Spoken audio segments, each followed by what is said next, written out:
And welcome back to another BobBlast. Hi, I'm Bob Burridge, and this one is all about how I use my color wheel to make neutrals. Why are neutrals important? Well, I'm going to show you. First of all, when color comes right out of the tube, it's strong, beautiful color. This is a typical example of not mixing any colors. But when you're talking about neutrals, you've heard this before, I'm sure. If you mix complementary colors together, you're going to get a beautiful neutral. It's true. Whether you use the standard international color wheel or even my color wheel, it still works.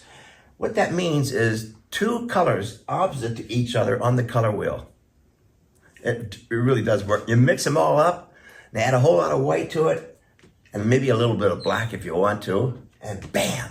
Who would have ever thought that purple and green would come up with this beautiful, beautiful neutral color? It's because it's all working together to support those primary colors, or the colors that are going to be using on the canvas, all right? It all works. Let me show you. I make a color chart. I can't remember all these beautiful different neutrals. So you take two colors opposite to each other on the color wheel. Two colors opposite. Who would have ever thought that that was going to be the color when you mixed it up? Mix them together. It's fantastic. Spend a whole day making your own charts.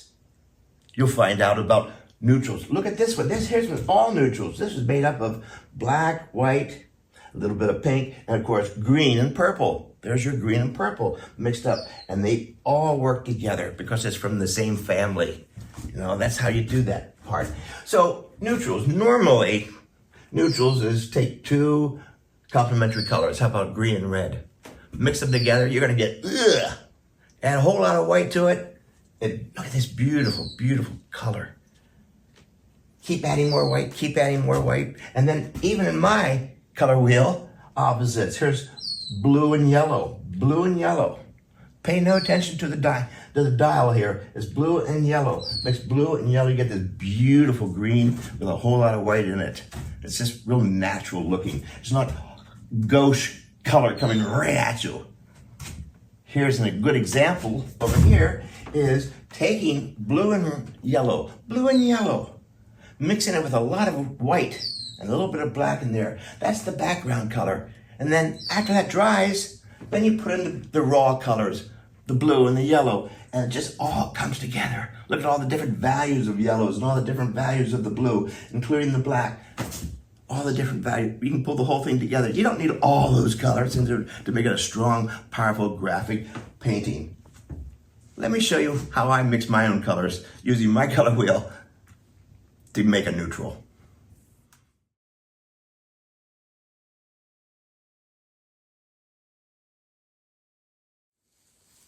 But first, let me show you how to make neutrals using the International Standard Color Wheel, okay? Here I have the red and green opposite on the color wheel, red and green. Now this is where it gets to be fun. Let's just take a little bit of red, mix it in here. Nice. I sure like these. These are acrylic paints. These are the Holbein acrylic paints. I like them very much because they have so much pigment. This extra heavy body. Look at that. Now here's the green. All right. Now watch what happens when we mix them. It's gonna. Some people think it looks terrible. Really dark. Look at that. Really dark color. My gosh. Now, to show the neutral, this is where the white comes in.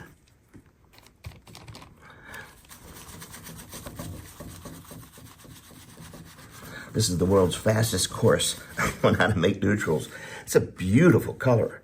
Now, when I go to put the raw color on top of that, look how they just pop. It's just fantastic. That's one way of getting that color, but you've got to make a chart because you're not going to know the difference. There's subtle differences. So I'm going to suggest that we make a lot of colored charts using complementary colors. And that will be your reference. That'll be your reference. Keep it up in your studio. And say, I want to make that color, but I can't remember what color that is. So I make a chart. I need all the help I can get, right? So let's get started. I'll do another one.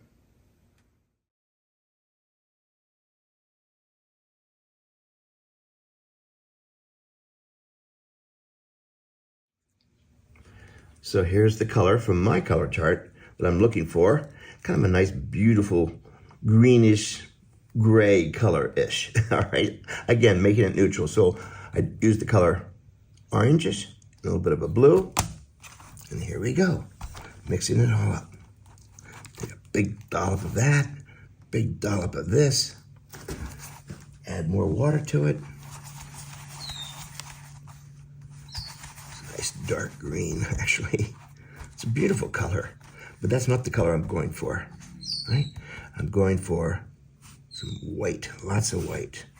I want this to be a beautiful, very approachable color. You know, I don't want a color that's screaming in my face.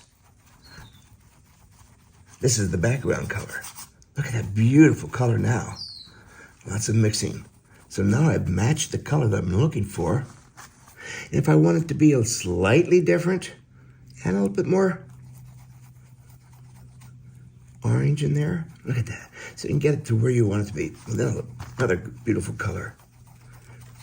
How about some more blue? Just so you can see the difference. It's just pretty subtle,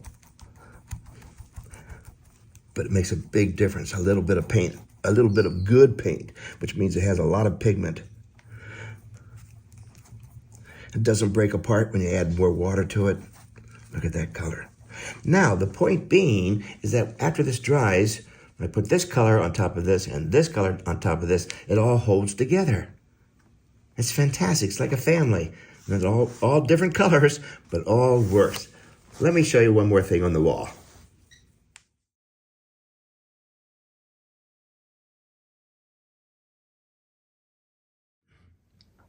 So the colors right out of the tube, strong and bright. See how strong and right in your face they are. Boom, boom. This is the way I like it.